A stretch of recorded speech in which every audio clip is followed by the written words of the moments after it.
So today we are going to do land use controls and property development, right? And so we're going to be talking about the police powers. We're going to be talking about provisions under which it protects the public health, safety, and welfare, the zoning ordinances, permits, and so forth. Property use, building codes as they relate to requirements. We're going to discuss the issues and regulations involved in subdivisions, non-governmental private land use, restrictions, covenants, conditions, and various laws and agencies. All right. All right. So how much land do they own in the United States?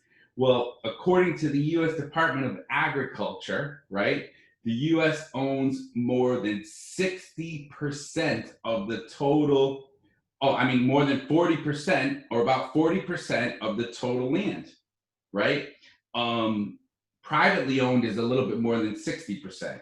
The federal government owns about 29% of the land, over a third of which is Alaska, right? So they own, the federal government, 29%, so there leaves about 10, 11% left, which is really public entities like states and municipalities, right? And then the private ownership is about 60%. So I thought that was always really pretty interesting. One of the big things that's happened in real estate the last few years is it used to be, when I first started real estate, the big deal, which people still are caught up on this, and I'm telling you, I'm going to go against the grain here. You're not going to believe what I'm going to say. But the mortgage, meaning the principal and interest, is not really the big deal in a lot of people's lives every month anymore. The real big deal is the taxes. So when I first started real estate, it was, okay, how many parts, who remembers how many parts are there to your monthly mortgage payment? Usually for most people. Remember. Is it PITI? PITI, principal and interest, taxes and insurance. So it used to be like this much was the principal and interest, and then a little bit for taxes and insurance. Now, in today's world, for a lot of people, the monthly payment, the taxes are even a little bit more than the principal and interest. It's really crazy, right? So these towns, because of their services they offer and the pension plans and employee benefits, and I'm not here to disparage any town or state employees. I mean, even my wife, she works for the town of East Hartford, right? At the same time, they're offering a lot of services. There's a lot of taxes being charged, right? And so with that in mind, who gives the towns the right to charge us so much for taxes, or what we believe is like a lot of money? At least I do anyways. Who gives them the right to do that? The government. Which government? Federal government, or state, rather, state. State, right? The state government gives the municipalities and counties the rights to pass ordinances and laws on us. Okay, so remember, this country was not started as a democracy. This country was started as what they call a republic, right? It's called the United States of America. And a republic means that you have the majority of the power, was supposed to be, and in my opinion still should be, only because I don't like sending my money all over the country. I'd rather keep it local, my tax money. But it was started where the states have most of the power. The states decided to join the federal union, okay? So that's a republic where the states have the power. Now, what is the term that the yellow book wants you to know that gives the towns the rights from the states? What's that called? And it could be in your exam, and that's why we go over this. Enabling Act? Yep, so it's called enabling acts. So through enabling acts, states delegate to counties and local municipalities the authority to enact ordinances in keeping with general laws. Pretty simple, right? So you need to know enabling acts. Okay. The next part of the unit talks about the comprehensive plan. So what is the comprehensive plan when we talk about land use controls?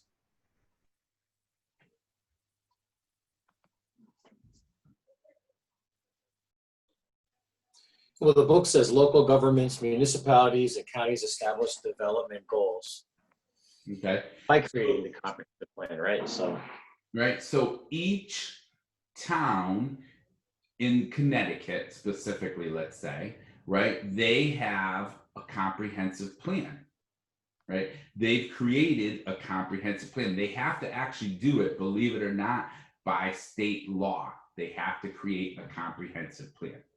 So you might be like, well, Rob, what's a comprehensive plan? What's that all about, right? It's a master plan. It's usually goes out 20 years or longer to say, hey, here's what we're going to do to plan ahead, to have systemic planning for growth, to understand, okay, how does the land need to be used?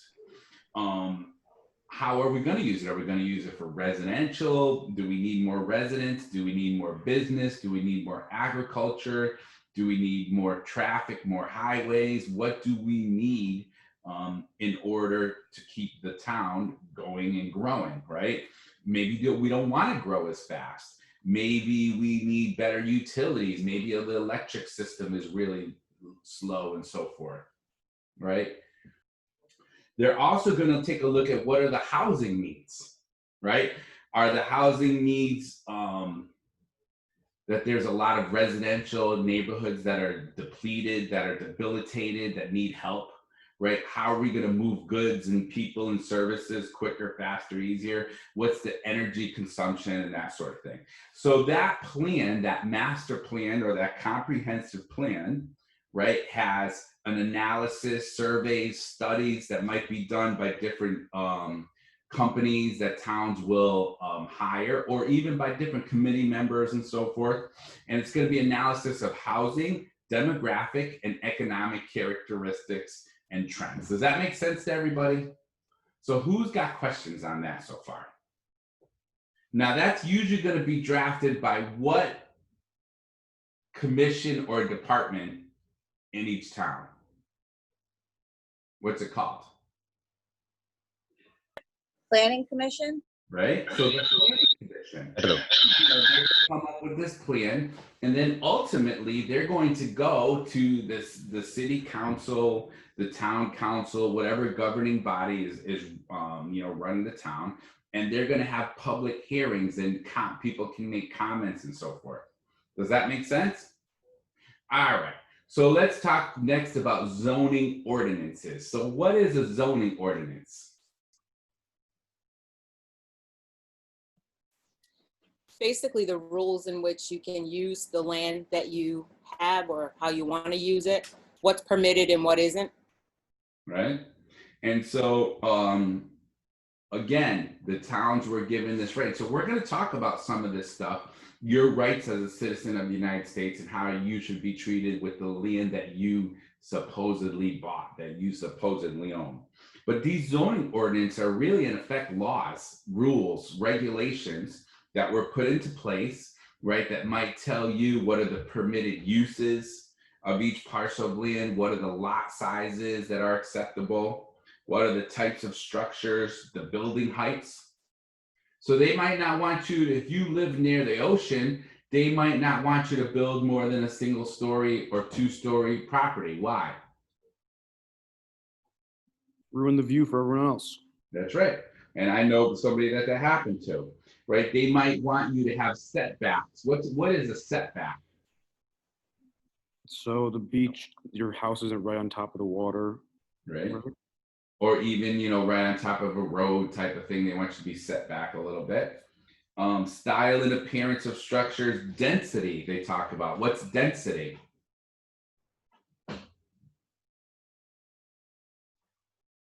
How many people are allowed to be in one area? Yeah.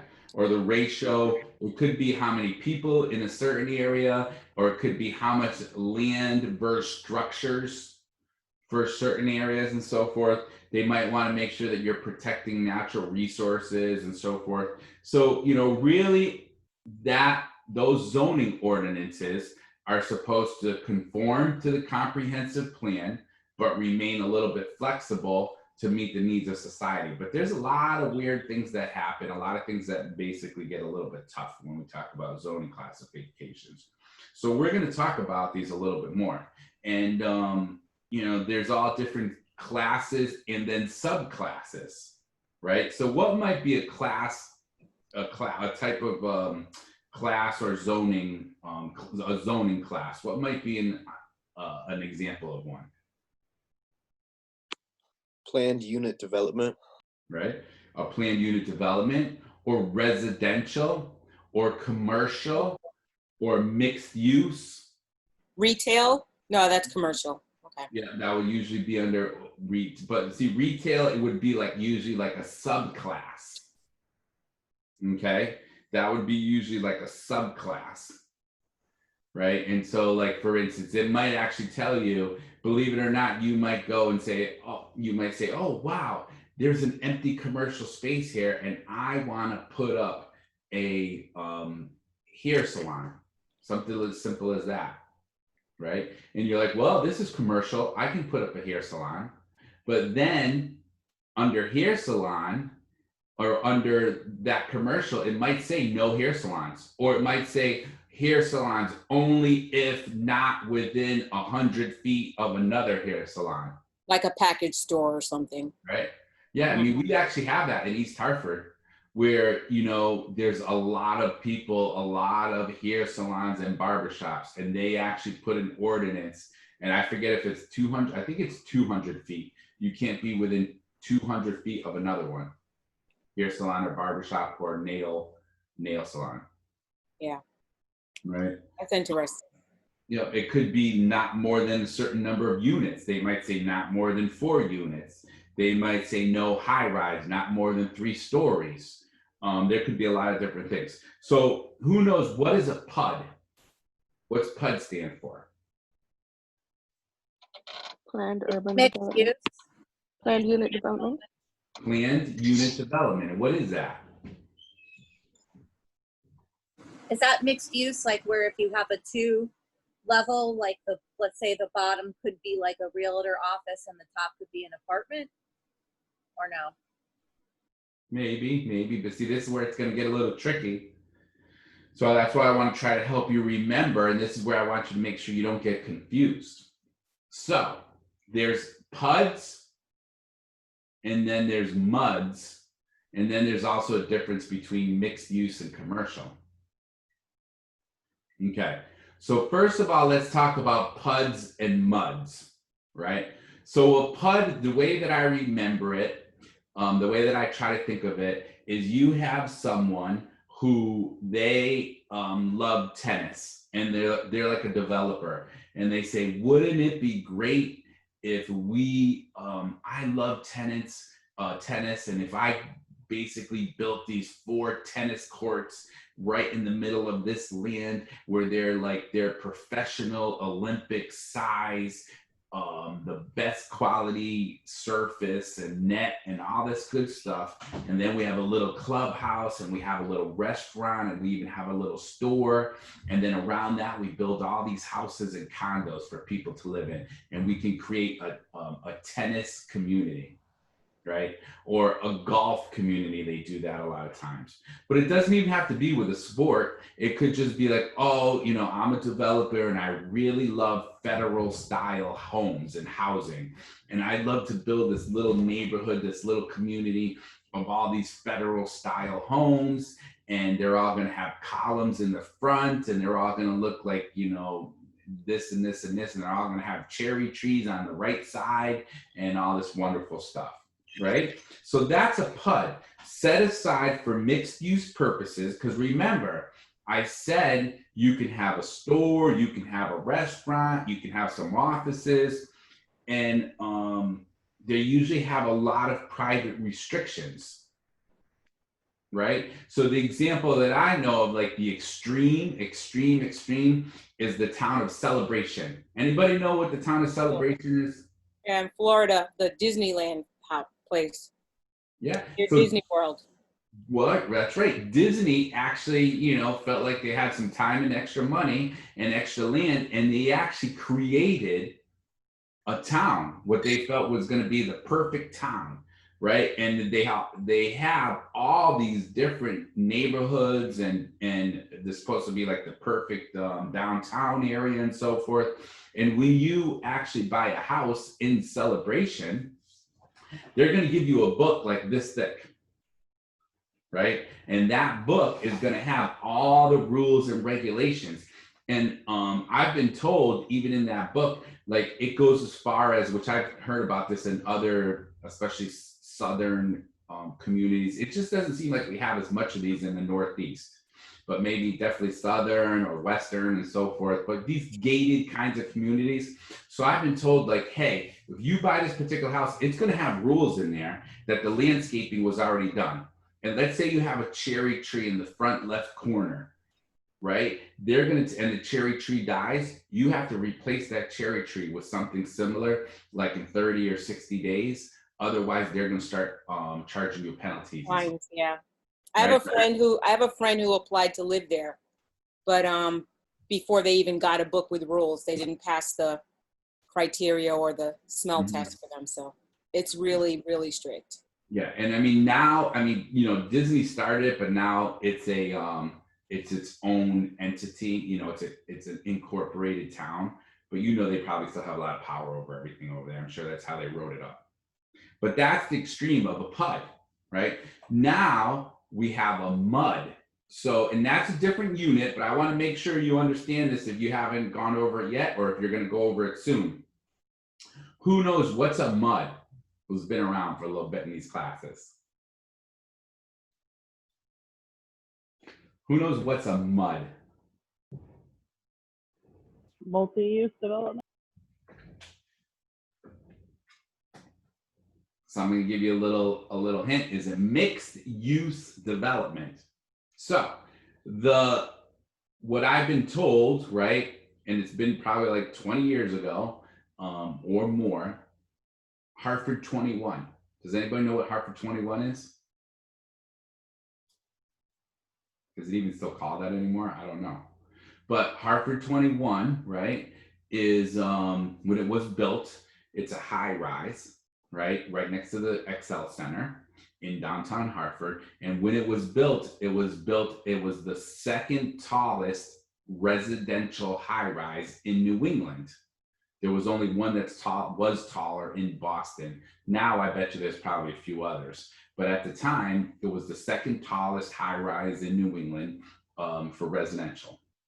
And a MUD, right, mixed use development, I want you to remember the word high rise or vertical, right? That's a MUD, right? Vertical, high rise.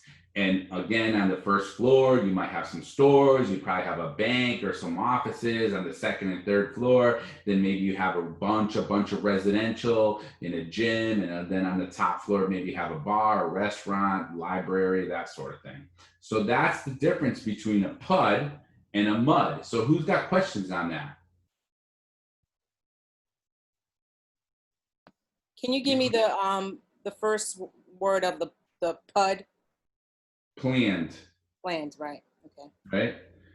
So remember, PUD, planned unit development, where a developer set up a development. Usually they got some sort of theme. I mean, they don't have to. There's no rules for that. But usually that's how they're going to do it. They have some sort of a theme. They have some sort of a idea of how they want this particular property to portray itself, right? And then in high regulations. And then you have a MUD, which is a high rise, right? That's called a mixed use development. But we were talking about zoning classifications. So we could also have a zoning classification called a mixed use. And that could be anything. It could be first floor is a pizza place, second floor is a one apartment. That's a mixed use development because you have two different uses. Or that's a mixed use property, but a mixed use development is something where they're going to put residential and high rise and that sort of thing. So does that make sense to everybody? Who's got questions on that sort of thing? So Rob, with the PUDs, does that generally mean that there's like an HOA as well? Oh yeah, definitely. Yep, almost all the time. And sometimes they can get real expensive. You know, sometimes they might make you have to join the country club. You have to pay a certain amount. Or here's how about something, you know, if any of you have ever joined a country club, you have to actually spend a certain amount of money in the restaurant every month or every quarter. Yep. But you're going to have HOA fees with those, definitely. Yeah. All right. So the next thing when we talk about zoning ordinances, one of the terms they give you is called a buffer zone. So what's buffer zone mean?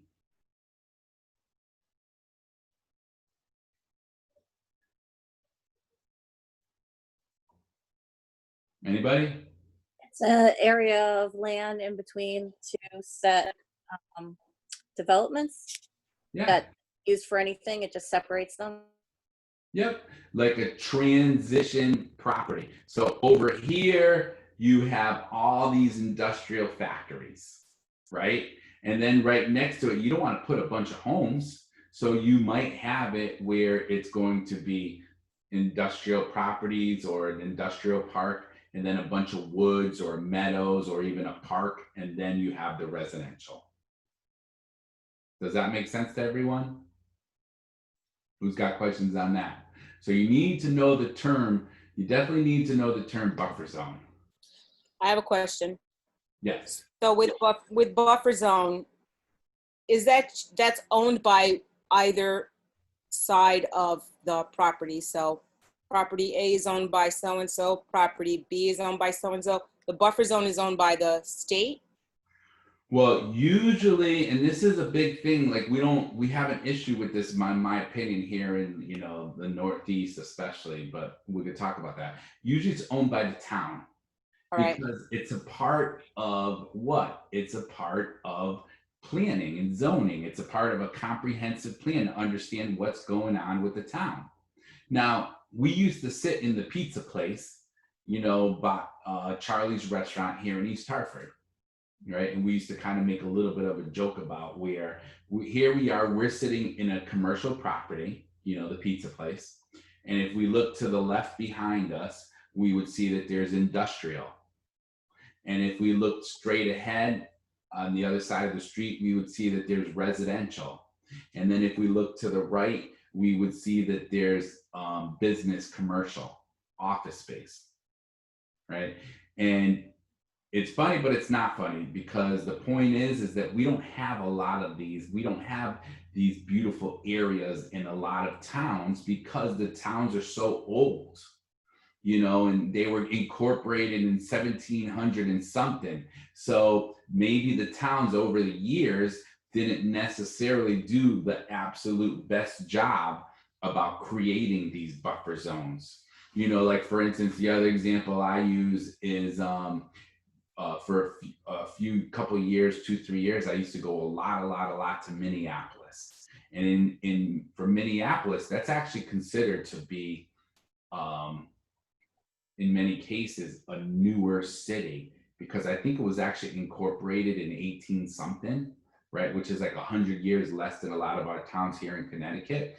And I used to remember when I used to go over there and I used to be jogging, they have jogging trails all over the place, and they have a lot more transition or buffer zones between businesses and residential. They have a lot more separate neighborhoods. And you see that a lot in towns that are newer, upper coming, growing towns. Whereas in Connecticut, I don't know, in my opinion, most of the towns are kind of like pretty stagnant for a while, you know? So that's where those are usually, you know, done by towns that are, want to make sure that they understand, you know, they have it where they're making a nicer land area and so forth. And it's still kind of funny because you can go on Zillow. Anybody ever go to Zillow? Right? And if you go on Zillow, what do you see almost for every property? You see this thing called a walk score. So here we are in central Connecticut. How many of you, and you could speak up if you want, maybe I'm totally wrong, and I'm not saying it's good or bad. I mean, I actually think it's probably kind of bad. How many of you really pay attention to the walk score? I do. Not too many. Not too many people are like, not too many people come to me and they're like, man, I want a home with a high walk score? I don't pay attention to it in the fashion that I'm only interested in a property that has a high walk score, but I do want to know what quote unquote the reputation may have. And then I do my own research. I'm from Connecticut, so I pretty much know what town is what, but I don't know every neighborhood in Connecticut. So I just use it as a very loose reference and go from there, because I know what my walk score is in my town and it's accurate enough, I guess. I also have compared it and contrasted with towns that I know about and neighborhoods I know about it, and just use that as a very loose reference. Yeah. I mean, that's good. I mean, but I see people, you know, in the past, they've come from other areas of the country and they want me to help them buy a house. And they're like, this is what we're looking for. We're looking for an area where we can, you know, walk and get an ice cream and maybe be close by, even if we want to take a little walk to do a little shopping and so forth. And I can tell you, if you don't have a pretty high budget, it's going to be hard to find a nice place like that. Yeah, that But when I say walk score, I literally mean the numbers, not necessarily that I can go out my house and go. It's not like it's a celebration type of scenario. I mean, the closest thing we have around here is, you know, Blue Back Square in West Hartford. Yeah. So that's a big thing. So there's certain types of zoning that's going to focus on different objectives. One might be called the bulk zoning. Who has an idea? What is bulk zoning? It prevents overcrowding. Right? So they might tell you, hey, you can only have this amount of, you know, building structure per acre, or building height or percent. You have to have at least a certain percentage of open area, right? Aesthetic zoning has to be a certain type of architecture, and then incentive zoning requiring certain types of businesses, right? So what do you think? That's good when the towns are like, oh yeah, you know, we have to have, this area's got to be this, and this area's got to be that, and that area's got to be that. Do you think that that's nice? It's a good idea? In your opinion? Yes. Okay, so now I'm going to give you my experience. And again, it's not to go through debates, but it's maybe it opens up your mind a little bit. Here's this gentleman. He came from a different country. This is a true story, right? Came from a different country. Doesn't matter what country it is. But the point is, he's an immigrant, right? And he came to the country legally, right? He came to the country legally, became a US citizen, got a job as a postman, worked his butt off for like 30 something years as a postman, decided that he was going to buy land as an investment. So he saved up all his money. I mean, he's the type of guy he's saving his money. He's not he's a frugal guy, but he's a very smart gentleman. And he ended up buying these 40 acres of land close by Yukon. So, of course, he bought it as an investment. He bought it to sell it someday and make a good amount of money off of it, right? Doesn't anybody do that for an investment? So now, out of nowhere, he ends up calling me up, saying, hey, Rob, now's the time for me to try to sell this property. Can we put it on the market now? And so forth. I said, sure, no problem. So I put the 40 acres of land on the market, like $1.2 million. Okay. Well, wouldn't you know, maybe it's on the market for like a month or so. And now he gets a letter, and we see in the town meeting that they've decided that they're proposing to take, you know, all this land. Let's say there's a big area of land, and they want to make it what they call an enterprise zone.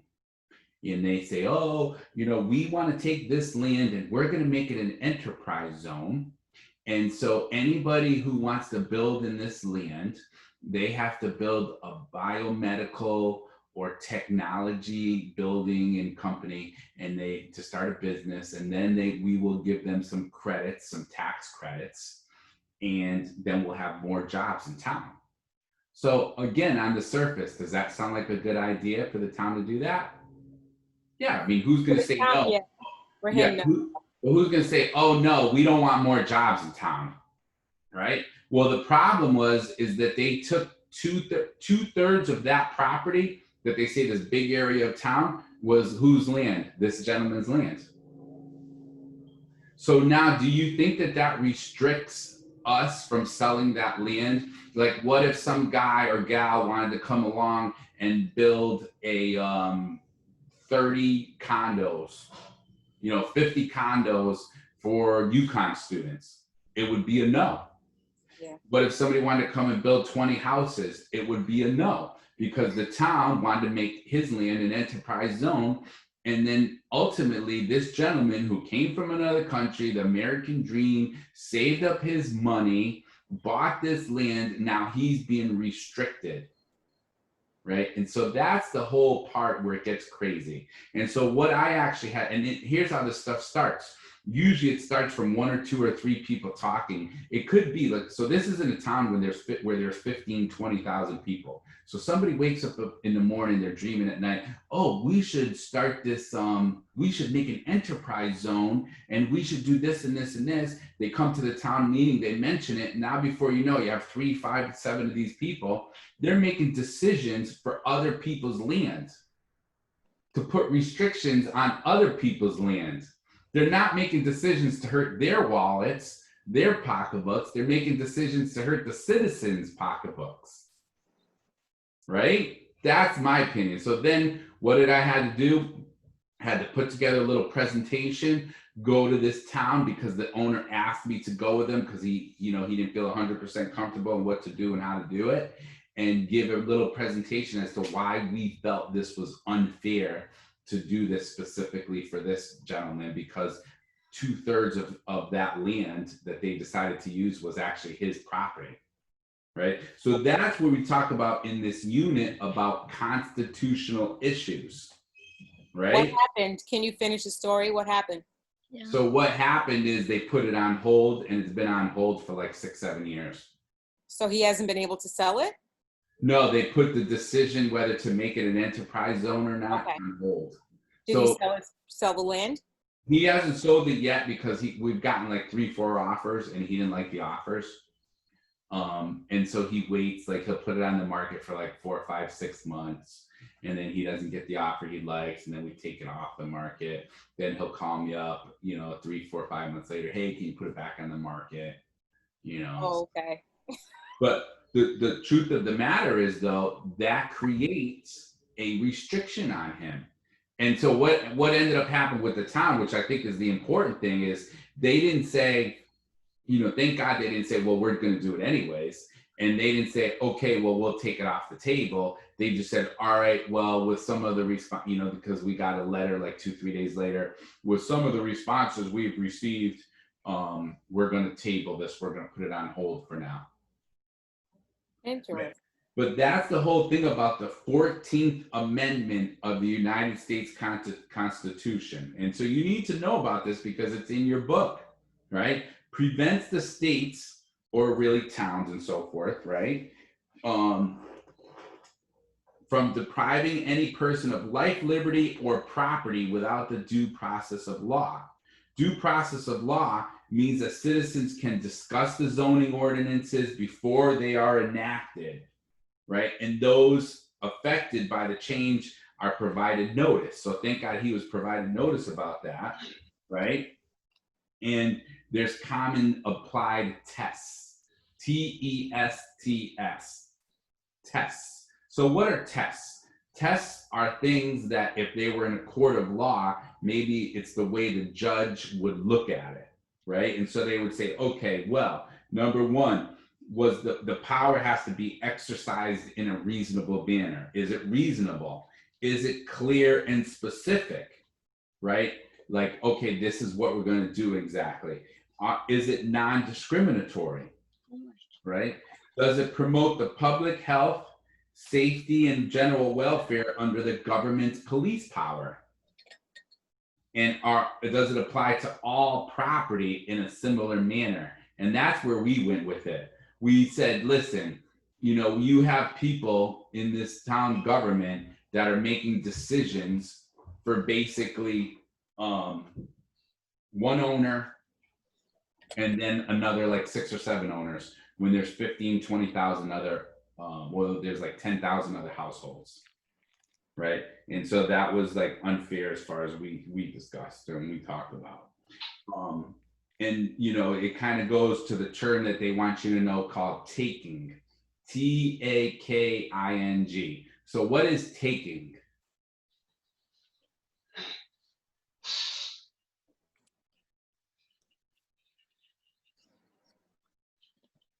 Compensation for property value lost.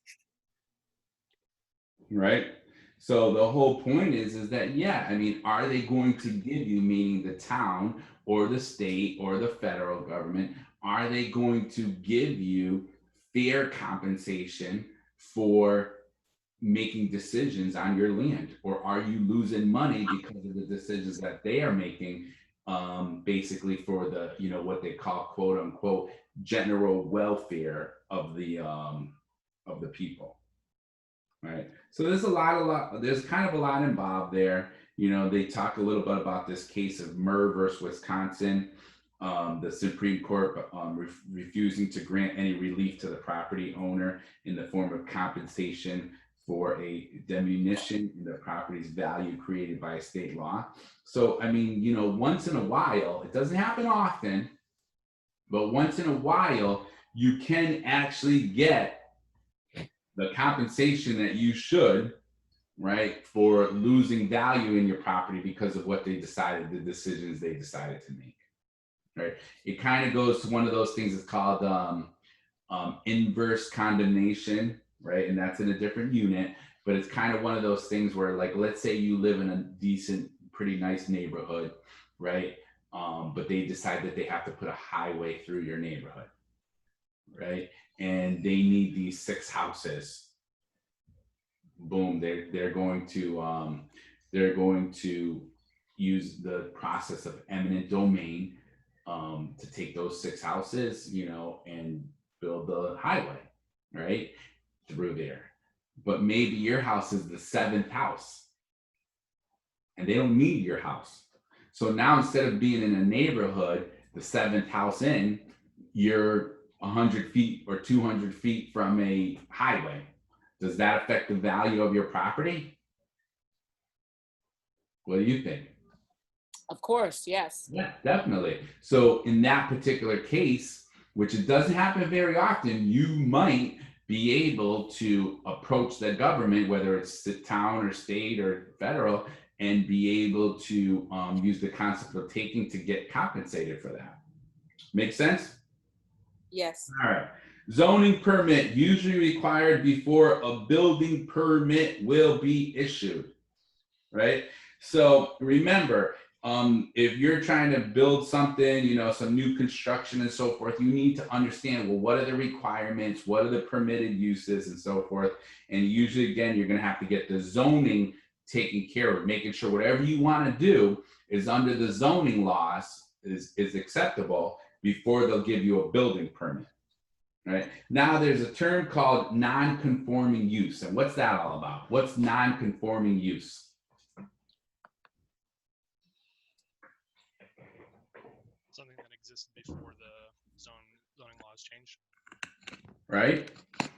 So, I mean, some people like to use the term grandfathered in, right? Allowed continue legally as long as it complies with the regulations governing non-conformities in the local ordinance, right? Grandfathered in. So maybe you opened up a package store, liquor store in this area, and you did it like 40 years ago, right? But in today's world, the way that the neighborhood is and so forth, it goes against all the zoning ordinances. Well, as long as that's in continuous operation, you know, you're going to have non-conforming use. You're going to be able to continue legally. But if you think that you're going to shut it down, or maybe even, it depends sometimes on the kind of business, maybe even sell it to someone else and change this or this or this, they might not approve it any longer. So that would be an example of non-conforming use, you know, the word grandfathered in, right? If you don't get accepted, right, you can go in front of a hearing board, like I told you. that was similar with this particular guy with his land, right? To hear a testimony, so that they can hear a testimony about the effects that that ordinance would have on a particular property, right? You might be able to go in front of the hearing board to get a conditional use permit or a variance, right? So what's a conditional use or special use permit? What's that all about?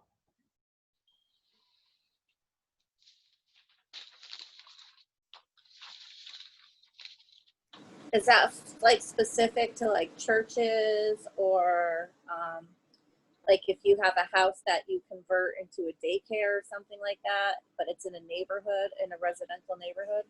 Yeah, exactly. So think about some of those types of businesses that they kind of make sense to be in a neighborhood, but I mean, they're still big kind of businesses, but they still kind of make sense. Like, you know, a daycare center, a small school, a church, that sort of thing. You know, you can probably get away with that in most cases to get a conditional use permit. But if you had in the middle of a neighborhood, maybe you found a land with 5 acres and you want to put a tire factory, you know, or a car repair, or I don't know, a little distribution center, they're probably not going to go for that because it's traffic and it doesn't really make sense to be in a neighborhood, right? A residential district. But again, a church, house of worship, daycare center, a little school, that might be okay. And then a variance is for what?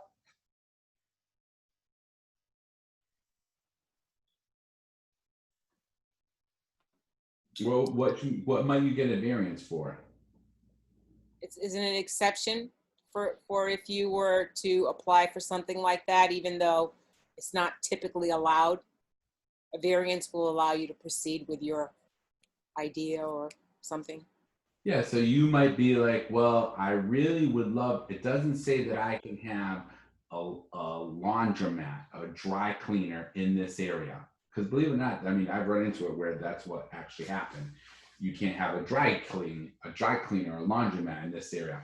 So you might have to actually go to a hearing board and ask them for a variance because this is what you want to do there, right? Or you want to put this type of business or that type of business that it's currently not approved for in that particular area. And so you would be asking for a variance, right? And those are usually only issued by zoning boards after public hearings. So, you know, I mean, years ago, I had this person that they owned this piece of land and it was right next to, there was a bunch of industrial. And then they owned this rectangular piece of land right near the industrial. And then right after the industrial was houses. So in this piece of land, somebody wanted to buy it. They wanted to put up a storage units. And so it wasn't as a, you know, it was crazy because this is how crazy sometimes it gets. This land was considered half industrial, half residential. Okay. So they could actually, a permitted use would be a small assembly or distribution center. That was like the big thing that just didn't make sense. So you could have a small assembly shop or distribution center, but under the permitted uses was not storage center or storage, what do you call it? Storage units, right? You know what I'm talking about, where people go and they put their stuff. So you could have somebody going in there, loading, unloading trucks, putting together some widgets, making this, making that, blah, blah, blah. That would be okay. But these people wanted to buy this property, put up storage units. We go to the public hearing and all the neighbors showed up and said, no, they will not allow that because they didn't want they were afraid that if there were too much lights or traffic, it would keep them up at night, which makes sense. Don't get me wrong. But if we wanted to put a distribution center, we wouldn't even have to go to a public hearing. We wouldn't even need a variance. So sometimes you see, it just doesn't make sense. You follow me? So who's got questions on variances and conditional use permits? All right. So let's talk a little bit about building codes. So do people, when they buy houses, do they have to be up to, when they say up to code, do the houses have to be up to code when people buy houses? Only when they're built. No. Right. Well, somebody said, I think maybe it was Steven or Jesse, I'm not sure, or maybe Brendan. I apologize, I couldn't see fast enough. When they're building them like a brand new house, you know, and they finally get the certificate of occupancy, a brand new house, yes, it's supposed to be up to the building codes. But after that, people are buying houses every day that are not up to building code. You see, so it gets a little bit crazy because we even have people that, you know, they do an inspection on a house and they come back to the seller and they say, well, we want this and this and this and this and this fixed because it's not up to building code. And a lot of times we'll tell them, well, then you should go buy a brand new house. Because it's not guaranteed and it's not said that you have to buy everything up to building code. Now, of course, if I'm selling a property, you know, I will strongly recommend my sellers to take care of maybe safety hazards that are a definite type of thing. Like, does anybody know about GFCI outlets? Anybody knows what those are? Yeah, One- doesn't that so you don't get like shocked if you plug something in? Right. So, yep. And so those, I think it stands for ground fault circuit interrupter, something like that. Ground fault circuit interrupter. Basically, when you have a plug that's near a water source, like a sink or a wash machine, right? They should have that where, God forbid, any kind of water hits it or something happens, the outlet will stop working, and then it will be, because you know water is a conductor of electricity, right? So it'll stop working so that, you know, you won't get electrocuted. So if I have a seller and the buyer comes up and says, hey, we want a GFCI near the in the kitchen, near the sink and near the laundry and so forth, a lot of times I'll be like, come on, we really kind of need to do something like that. But then we have sellers that come along and say, oh, well, this type of material is no good and we want the house all rewired, and this kind of plumbing is no good and we want this redone. No, because that's the building code. We don't go by, well, what is the latest building code necessarily? You Right. mean buyers, not sellers, right? Well, I'll tell sellers to do it for the buyers. Okay. Yeah, like if you're my seller and the buyer comes up with something like that, I'll be like, you know, we kind of should do that for the buyer. It's really the right thing to do. Safety, you know, safety things like, again, the GFCIs is a big one. But some of the other things that the buyers might ask for, I'll be like, no way, we're not going to do that type of thing. Rob, Yes. what do you do if you try to talk to a seller about doing some of the safety things and they just refuse? Well, I mean, I always try to talk, you know, you're constantly, if you're doing it the right way, you're constantly sowing seeds with your client to explain to them what's going to come ahead and, you know, what's going to come up in the future, like with the inspection or with the appraisal. And if they're totally against it, I'm going to tell them most of the time, hey, listen, almost any buyer is going to want these types of things. So either we're going to have to be prepared that we're going to deny it and they could walk away from the deal, from the transaction, or we might have to lower the price and tell people straightforward, you know, it's as is, we're not doing anything. You just have to be prepared. But if you want the most money possible and not have any litigation or problems, a lot of times we have to take care of the stuff in the beginning. But if they don't want to do it, they don't want to do it. They're the boss. You know, I mean, I don't put the monkey, there's a thing called, you know, I learned in the corporate world a lot of years ago. Don't let somebody put the monkey on your back, you know, don't let somebody put the Albatross.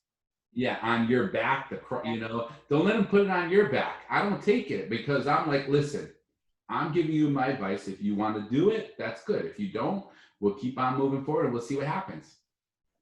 In the long run, they'll, you know, in the long run, they listen, but sometimes they don't. They think they know better and we end up going down a bad road. You know, same thing with buyers. Sometimes buyers, they think just because, you know, and that's why we're talking about building codes and so forth. If I do my job, I'm having a discussion with the buyer beforehand, whether it's a 1-minute discussion or a 20-minute discussion. sowing the seeds, saying, hey, listen, okay, here's what's going to happen. You know, we're going to make the offer. If the offer gets accepted, you're going to have 10 days to do the inspection. And just so you know, the inspectors, they're not bad people, but they're there to do their job. And they're going to come up with 20, 30 things. And I'm telling you, whether you want to believe it or not, this even happens for brand new houses that no one ever lived in before. Their job, the inspector's job, is to find things. And whatever they find, a lot of it is CYA as well, meaning to cover their butt, so that you cannot come back and say, well, you never told me this, and you know I'm a first-time home buyer, you never told me that, right? But that doesn't mean that we're going to request the seller to fix every one of those things. You know, we're going to look at, and I tell them straightforwardly, we're going to look at structural, electrical, and plumbing and mechanical issues. Okay, so as an example, this happened over the weekend. It was Saturday night. I'm taking care of, I'm getting ready, have a little bit of whiskey, chilling out a little bit. It's 7 o'clock. I get a text with the inspection report from for one of my transactions, and the agent sends me it over. And a lot of times I blame it on the other agent. I don't blame it on the buyer. So we're selling this particular property. The agent on the other side, for the buyer, sends me over the inspection report. And one of the items was clean out gutters. Listen, you know what? If you need the seller to clean out the gutters, you shouldn't be buying a house. Honestly, don't come. And I told that other agent in a very nice way, but a little bit like, I'm like, dude, come on, really? You're going to send me an inspection report that you want the seller to clean out the gutters? First of all, we're not going to do it. Don't even waste my time with that. You want to come to me with structural, plumbing, electrical, mechanical items. The boiler's not working, the heat's not working, the hot water's not working, the pipe is leaking, the outlet is blown out. Then we'll see what we can do about those things, because of course we want to make it a nice transaction. But people come to me, this part of the fence is loose. The gutter needs to be cleaned. The patio is uneven. Well, then you know what? You got to go find yourself another house, or you got to go buy yourself a brand new house, because you're telling me that you didn't see that the patio was uneven when you made the offer. You know, there's some cracks in the driveway that need to be sealed. Okay, so once you buy the house, you can go seal up those cracks. Not going, you know what I mean? I just don't play that kind of game, because that's when a buyer or the client is really thinks that they're running the show, and they have no education. They're not getting guidance, counseling, or they're trying to be unreasonable. So maybe I sound like the bad guy, but that's kind of like, when you're doing business with me, that's kind of how I go about it. You know, I want to make it a fair, reasonable situation for everybody. So that's the whole thing about building permits. Who's got questions on that? What's a CO? Who knows? What's a CO?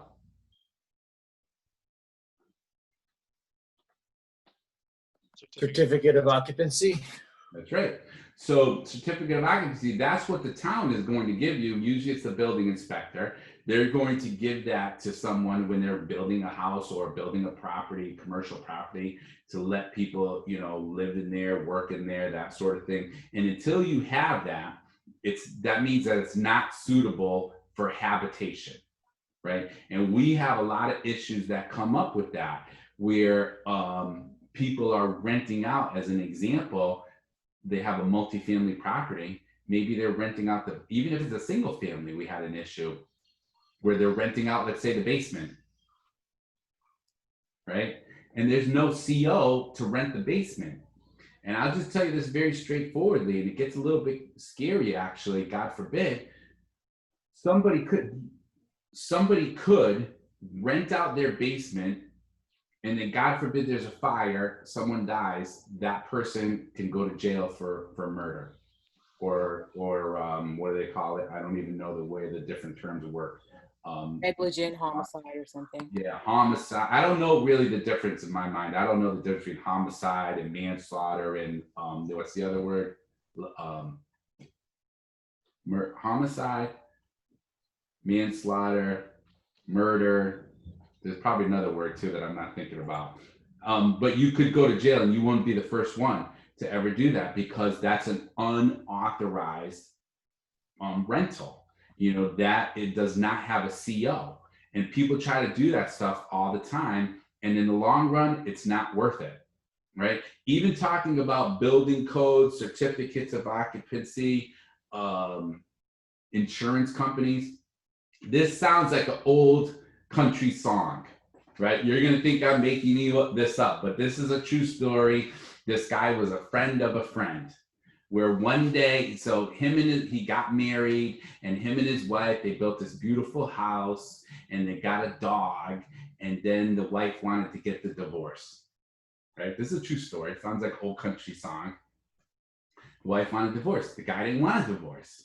He didn't want to lose his house. He didn't want to do this. He didn't want to do that, right? But the woman didn't care, and so he said, listen, I'll give you all my money. He gave her his pension and all the money in all the accounts, and he took on the credit card bills, and he says, all I want to do is keep my house and keep the dog and my truck.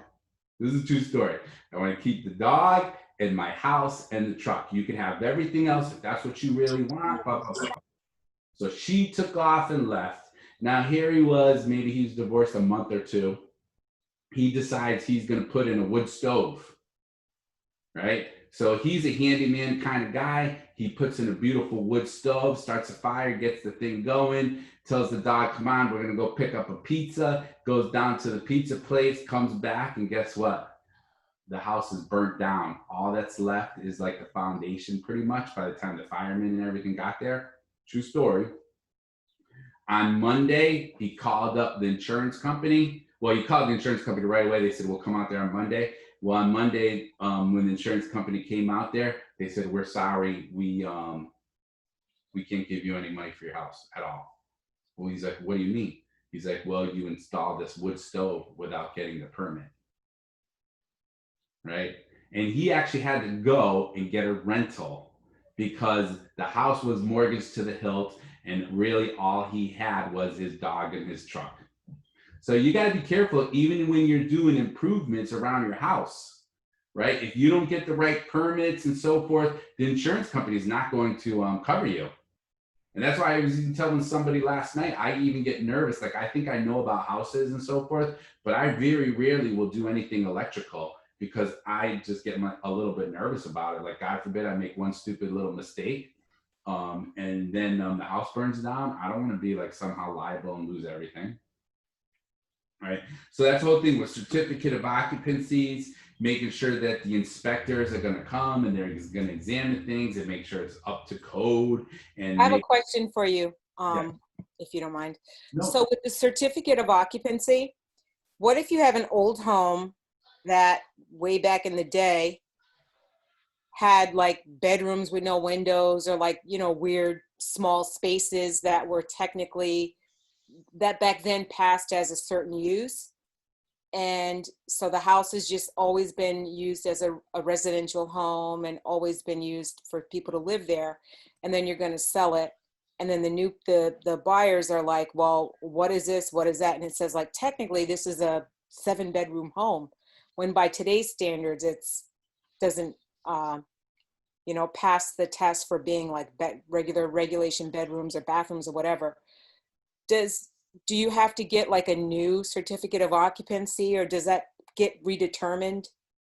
It just goes really by like, so we talked a little bit because there's like a combination of a lot of things in that question, Yeah. but it's like kind of like non-conforming use, where if it's still being used that way, and really we go by what the town hall says, what's in the assessor's card and in the building department. And as long as, you know, that's what it says that you can do. If it says that it's 7 bedrooms, then you can continue buying it, selling it as a 7-bedroom. Okay. Right. But if they're like, oh, no, we only have it listed as a 4-bedroom. But even though there might physically be 7 bedrooms there, but for some reason they only have it listed as a 4-bedroom, then that's what it has to be. So the assessor's card and the town records are what determines. Yeah, and then believe it or not, so we have a problem. There's all kinds of stuff. You know, there's never an absolute. There's always these little extra exceptions. So we know, at least some of us in real estate who do a lot of multifamilies in Hartford, we have a problem right now, and specifically in the city of Hartford, where I can go on the assessor's card, right? And it'll say 3 unit. It's a 3 unit, 3 family property. Mhm. And then if you call the building department, they'll tell you they only have it listed as a two family. And so here's the thing that really aggravates me about that. So it's listed as a 3 family, and it's been like that forever. And the people are paying probably more taxes because it's listed as a 3 family, but the building department never updated their records. And so they have it listed as a 2 family, and you could run into a lot of problems and issues. So you might have to actually visit both departments, and then there could be like a conflict between them two, and then you got to figure it all out. And that's what happened, not to one of my clients, but somebody I know. They bought a 3 family house. You know, it looked like a 3 family. There were 3 tenants in there. The previous owner owned it for like 40 years. On the town assessor's card, it says 3 units, right? And now the person bought it, and they wanted to make some changes to one of the electrical or something. I think they were going to do an electrical upgrade. And then the building department came over there and to look for the electrical. And then they're like, well, why is there 3 apartments here? We only have this listed as a 2 family. And so now the current owner, because this happened like 2 years ago, is still finding themselves as like arguing and having problems, and got a lawyer to keep it as a 3 family. And the city, of course, is still charging them taxes based on 3 families. So it's really not fair. Wow. But nothing's really ever fair, right? That's the way it always goes. All right. So that's the whole thing about certificate of occupancy. Subdivisions, right? So we have some of them, don't get me wrong, but we don't have tons and tons of subdivisions in comparison to other areas of the country. But there are certain subdivisions and land development or ordinances, you know, that are out there, and there's certain standards that they want to make sure they're using. They want you to know the difference between a subdivider and a developer. So what's the difference between a subdivider and developer?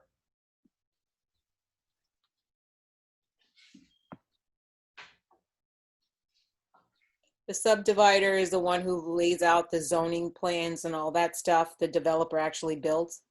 Right. And so, exactly. And so a lot of times, is it the same person? Yes, it could be. It could be this one person who decides that they're going to buy these 100 acres, and they understand how to, you know, subdivide it out, and how they can give so much to open area, you know, and be able to get through the town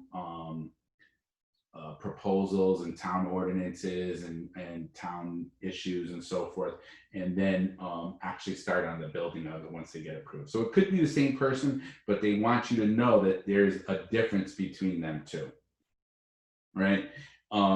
If it's something along with subdivision, there's a lot of town issues and items. You know, they might say certain land can only be have 2 parcels subdivided, or 3 parcels subdivided, or only 2 or 3 per driveway, and so forth. And so there's a lot involved with understanding how to do a subdivision plan, understanding what's the minimum and maximum requirements for size lots, you know, how to designate, if it's going to be designated as a block, how does that work? How to understand the natural drainage and land contours, and who's going to put in the storm sewers, and who's going to take care of the roads until everything is up and running, and how the water is going to be used, and so forth. So there's a lot involved with that. And there's even a thing called impact fees. So what are impact fees?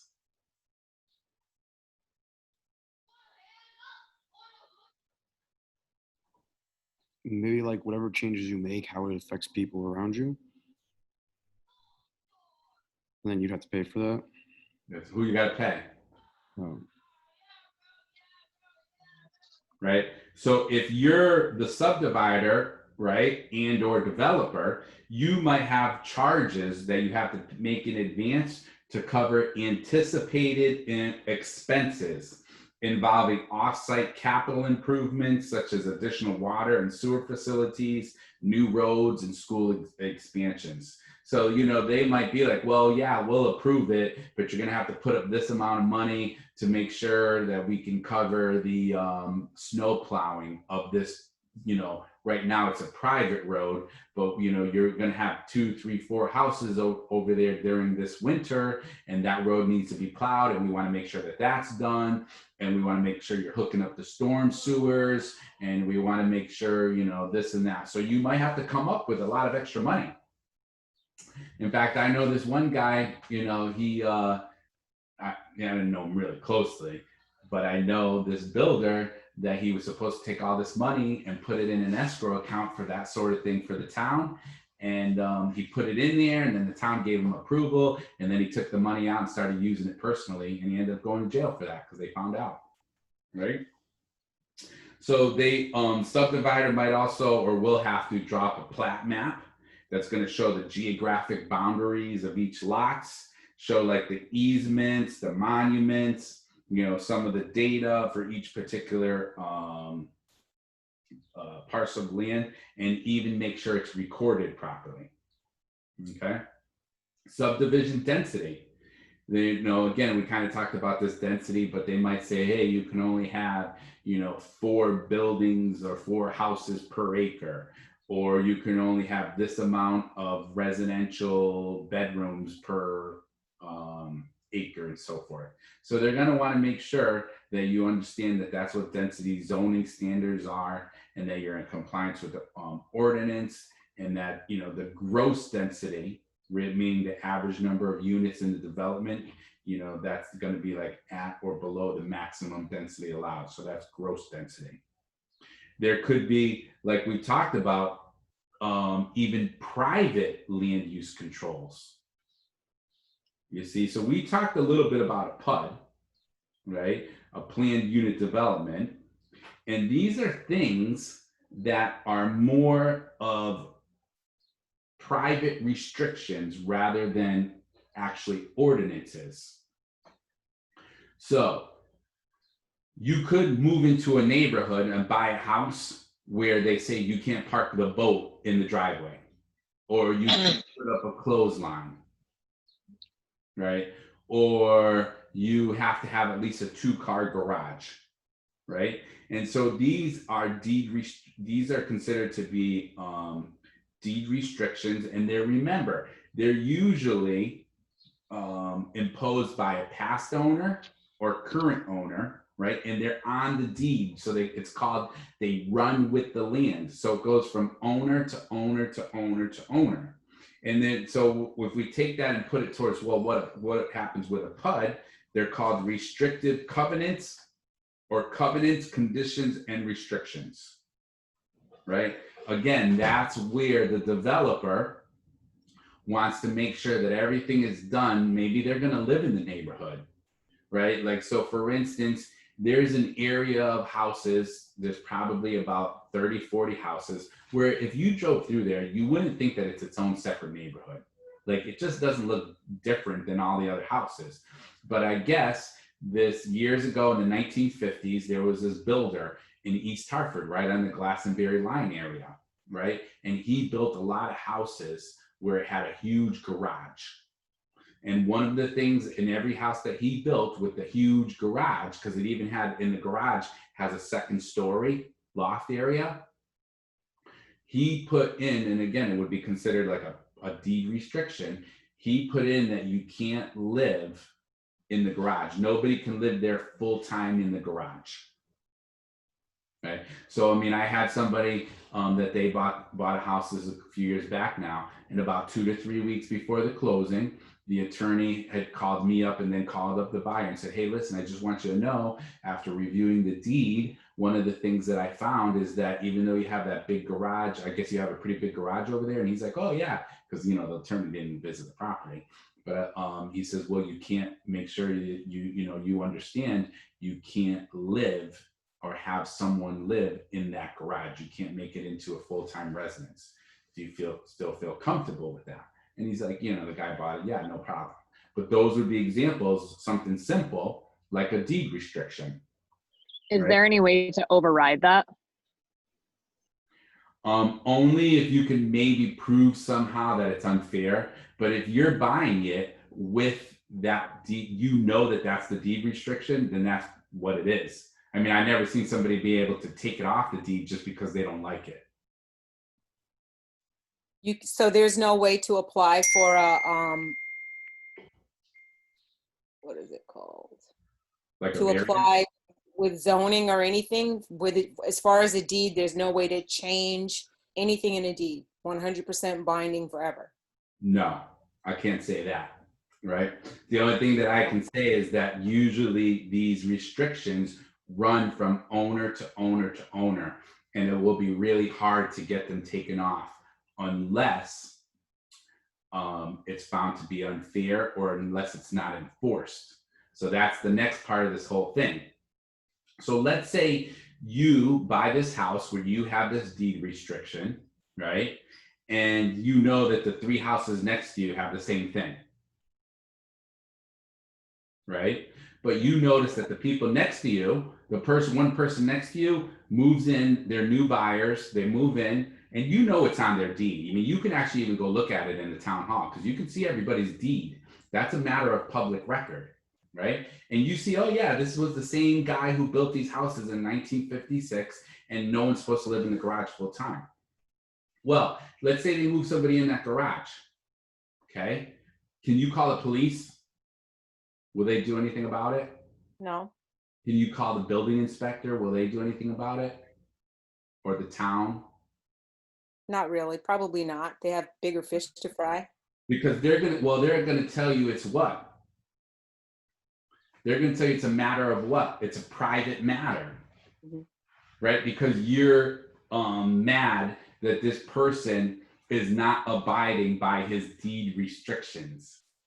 And you're in the neighborhood and you're just mad because maybe there's a little bit of extra noise there at night. And you're like, they're not supposed to be sleeping in there every night.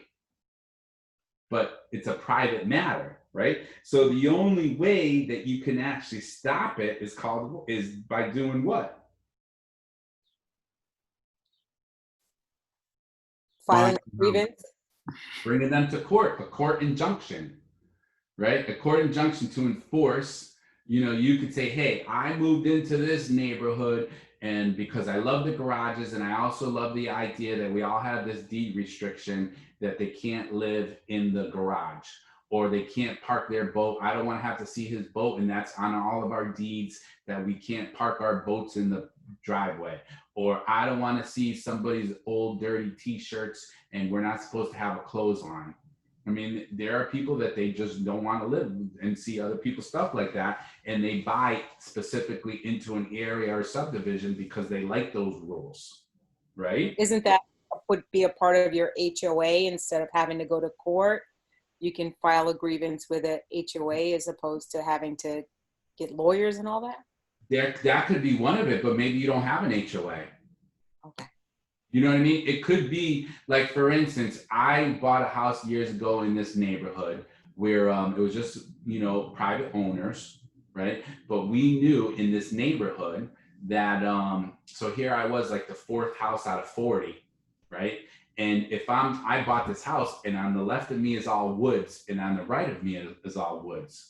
So do you think I was a little nervous to think about like, wow, somebody could come in here and just buy the land and put, some old little shack next to me, right? And I don't want to spend like all this money and then the attorney showed me, and I talked to the builder, and they said, no, we're putting deed restrictions in that every house in this neighborhood, they have to have at least 3 bedrooms and they have to be at least 2,000 square feet and they have to have at least 2-car garage. So I knew that no matter anybody builds on the side of me, in front of me, next to me, because I don't want the value of my property to go down, right? I knew that they were going to have to at least build a house like that, right? So that was like an example of another deed restriction, right? But remember, it's private. It's not like a town thing. Now, let's say, for instance, here you are, you're good friends with your neighbor, right? And, so now they move their teenage son into the garage and you don't say anything about it. You know, you're just like, oh, well, you know, they're good people. Let's just let it go. I'm not going to say nothing about it. And so now the teenage kid, he's been living in there for like almost a year or two. I don't know, we'll just say 2 years. But now you find out the teenage kid, he's making too many passes at your daughter and you don't like it, right? And now you call up your neighbor and you're like, hey, you know, you should really talk with your son because he's up there in the garage window and he's whistling at my daughter and we're trying to just relax in the backyard and he's making little comments and blah, blah, blah, blah. And, you know, so he's been doing it there for 2 years, let's just say. And the neighbor's like, screw you. You don't tell me about my son. My son, he doesn't do that. He's a good boy. You're just making it up. And you're like, screw you. He's not supposed to be living in there anyways. And you know what? That's a deed restriction. That's it. I'm gonna bring him to court. I'm bringing you guys to court because he shouldn't be living in there anyways. So you go to court and the judge asks you, okay, so I hear, and you're like, I'm making the case because he shouldn't be living in there. And then the neighbor says, well, she's just saying that he's been living in there for 2 years and she hasn't done anything and she's just making up stories because of this, this, and this. And the judge says to you, so he's actually, so you know he's been living up there 2 years and you never said anything before? And you're like, well, yeah, I just, you know, kind of let it go, but now I'm tired of it, right? So there's a term called what, right? What's the legal principle that a right may be lost through undue delay or failure to assert it? Who knows what that is? In your yellow book. That's a term that you need to know for your state exam, and it's in italics. Anyone know? It's under the section Restrictive Covenants. Who knows what it is?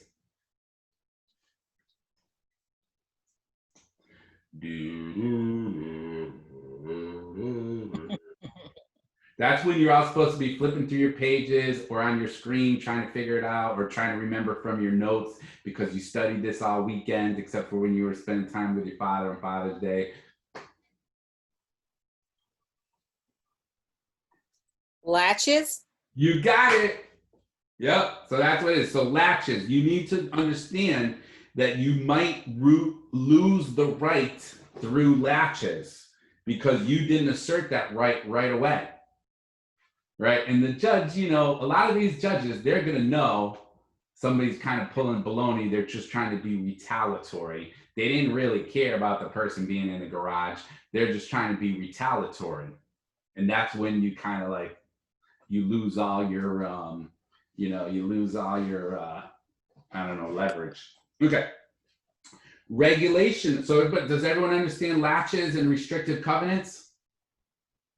So remember, it doesn't, I mean, Sharon, I think it was Sharon that mentioned, well, what about the HOA and all that good stuff? Yeah, but it doesn't mean that it has to be in a PUD or an HOA or some kind of formal complex. You know, it could be just a regular single family home that, you know, there's no connection to yours. It's just, you know, that they have that same deed restriction. I probably jumped ahead because I was thinking about HOA rules where, for example, I remember one of the scenarios was someone went swimming, they came home and they hung the swimsuits up. They all went in and then a week later they get a note saying, you know, you're in violation of the rules because it's not nice for us to see your swimsuit hanging up.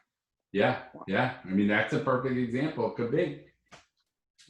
All right. Regulation of land sales. So we need to know, you know, there are some protections there, right, where they created the Interstate Land Sales Full Disclosure Act, prevent fraudulent marketing schemes that may arise when land is sold without being seen by the purchasers. So, you know, there are people that do buy land maybe for investment, or they think someday I'm going to build over there and do this and do that. But you see, we have, or now I'm not saying all of us, but probably I'm guesstimating, most of us have a perception about, oh yeah, when you could buy this land and then you can build this and this and you'll have electricity or maybe water and so forth. But there's thousands and thousands, maybe millions, I don't know. But I'm sure there's hundreds of thousands of acres that, you know what, there's no electricity anywhere near it, right? Or it's on the side of a mountain, and people are out, or it's in a swamp and people are out there selling this land, right? So you have to get a report, right? There's a specific report that's supposed to include information about the type of title that's being transferred to you, the number of homes currently on the site, the availability of recreation facilities, distance to nearby communities, utility services, charges, soil conditions, foundation, construction problems, and so forth. So there's like the basics that are out there. And then there are going to be some exemptions though. If it's fewer than 25 lots, or where each lot is 20 acres or more, right? So, I mean, it's not like, and remember, this is state by state. So it goes like if somebody in Montana was selling property here in Connecticut, or somebody in Florida was selling property here in Connecticut, they have to provide these reports. And even there are state laws in the state of Connecticut where they have to actually get a local broker to represent them. Right, so things get a little bit crazy. There's stricter laws, and you need to make sure you understand some of the basics of them. And then, and that's why you're going to need to make sure you also go into the red book and study the same unit, right? And if we have a little bit of time today after our quiz, we'll do that. But that's something that you should be doing every single time. So, who has questions on Unit 20? Anybody want to go over anything? All right, so you know what to do. Get out a piece of paper and a pencil, right? And we're going to pull up the quiz. All right, so let's go over these questions for land use controls and property development. So, number 1, a subdivision built in 1980 included covenants, conditions, and restrictions in the deeds for all properties. One covenant bans all outdoor structures designed for the storage of equipment or as habitations for any animals. In 2008, a resident built a tool shed and a doghouse. The neighbors took no action for 6 years, but in 2014, they wanted the shed and the house destroyed. Do the neighbors have any recourse? What do you like? C. D. All right, you see right here, latches, right?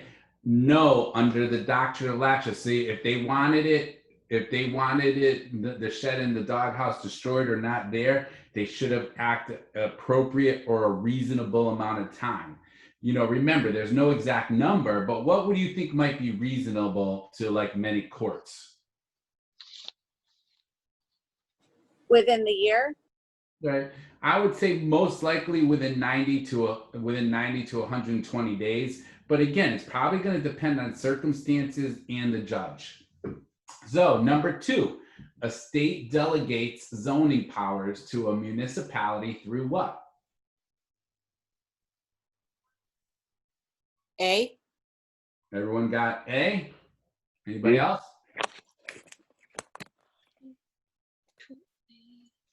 What do you got? I want to hear it out loud. Enabling acts. So remember, the state, remember we said the country was started as a republic, right? A state delegates zoning powers through enabling acts. D. So you got 2 is D as in Dow. Number 3, all of these could be included in a zoning ordinance except. C. D. Okay. So zoning ordinances, right, has to do most of the time with what? It has to do with restrictions for current particular properties. Is it A? That's right. And how high they can build it, and style and appearance, and even what's this would be considered density, right? So the word except this, meaning A, objectives for future development, what would that be included in? Who knows? What would that be included in? Future development would be what's included in the master or comprehensive plans, but not Density. necessarily in a zoning ordinance. Does that make sense to everyone? All right, number 4, a plat map is best described as what? B as in boy. Anybody else? B. B. You got it. B as in boy. All right. Number 5, a city passed a zoning ordinance that prohibits all commercial structures over 30 feet high. A man wants to build an office building that will be 40 feet high. In order to obtain permission for the building, the man may apply for a what? B. B. D. A. All right, man. This is great. We're all over the place, right? So, C, so there's already a zoning ordinance, right? And he wants to go over that, D. right? But the building does not exist. So it wouldn't be a non-conforming use, right? Because the building's not there right now. Does that make sense? So that's why right there. And zoning permit, that's not really like, that's not really necessarily a thing, right? It's building permit, and then zoning permit would be like if they're going to change like necessarily all the zonings, which I don't even think there's such a thing. But then the other two are conditional use and various zoning change, right? So the best answer here is really variance, because you're asking for something that's not even built yet, and you want to make a change from what's already in the zoning rules. So I know that's a tricky one, but that's what they're looking for. They're looking for zoning variance or zoning change. All right, number 6. A woman would like to operate a business in her home, but she lives in an area zoned for residential use only. What should she do? A. A. D. Yeah, I was gonna say C. So the key here, and that's why these get very tricky. The key that here is this area zoned for residential use only. So think about a neighborhood, and she wants to start a daycare center or something similar. What would she be looking for? A. C. C. Conditional use. So the reason why I'm saying this, and I know I'm having problems with this pen a little bit, but the whole thing is when you think about residential area and somebody wants to put a business in there, you want to think about that whole issue with conditional use, right? She can't request her home be declared a non-conforming use because it's not already something that's in place. You follow me? And then B and D just don't really make sense. But conditional use is for someone who's in an area zoned for residential and they want to put some kind of business in there that might make sense. All right, my friends. A man goes all over the country buying large tracts of vacant land, splitting them into smaller parcels and building them and so forth. So the man is a what? C. You got it, because he did both, right?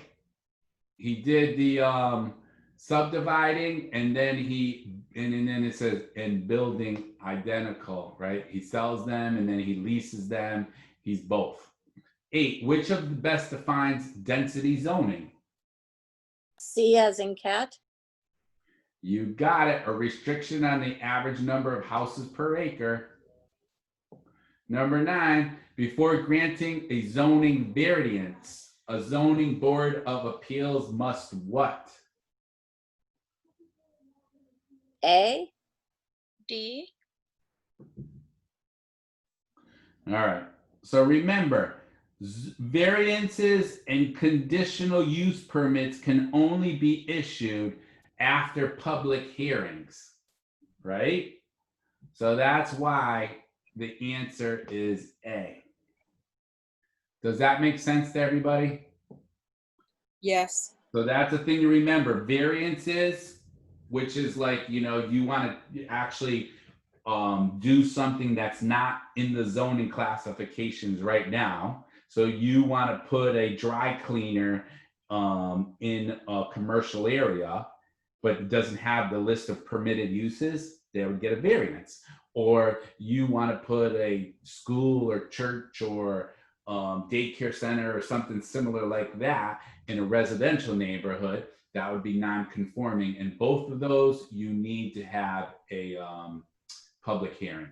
Number 10, all of these are common tests of a valid zoning ordinance except. Kind of goes to the first question almost. B. You got it. Whoever said that is doing a great job. And that's part of what? What would that be part of? Not zoning ordinance. What's that a part of? Planning? That's right. Master plan. Comprehensive plan or the master plan. So 10 is B as in boy. Number 11 is a long one. What do you like? I don't like any of them. Well, A. remember, it's the whole part of the interstate world, interstate land sales. Remember, they have to file a disclosure statement with HUD. Okay, see, that's not what it says in the book, though. What does it say in the book? It says the Consumer Financial Protection Bureau. I But then it says a full copy of the revised laws HUD.gov. So maybe that's where it gets confusing. Yeah, see, but the next sentence says it's required to file with CFPB. This goes back to the last lesson where you told us about HUD. Yeah, let me just look for the heck of it in my particular book. Right, it says, but you see, it's a full copy of the revised law. I think what they don't tell you, which they probably are assuming, just so you know, it's probably the Consumer Financial Protection Bureau is probably under HUD. Okay. But they're probably part of HUD necessarily. So yeah, if you got that one wrong, hey, I understand. All right, number 12, but just remember, it's part of HUD and the Consumer Financial Protection Bureau. That's probably why they put in their HUD.gov. Number 12, zoning ordinances affect all of these except. D as in dog. You got it. 13, developer has included playground, running trails between commercial properties. What's that? The area that's in between is called a what? B as in boy. You got buffer zone. Usually they're going to want to make sure between two separate types of things. 14, when an area is rezoned as residential and store is grandfathered in. When they use the word grandfather, what are you going to choose? C. So grandfathered means non-conforming, that it's grandfathered in, even though they tried to change the zoning of the area, the store was legally there beforehand, and that would be non-conforming. And then number 15, a new structure has been completed to the satisfaction of the inspecting city engineer. What documentation must be issued? B as in boy. You got it. So each one is about 6 points. And if you got more than 3 or 4 wrong, my friends, you need to go back and study. I know this was a little bit rough, but I know you can get through it and go through the unit a little bit more if you need to.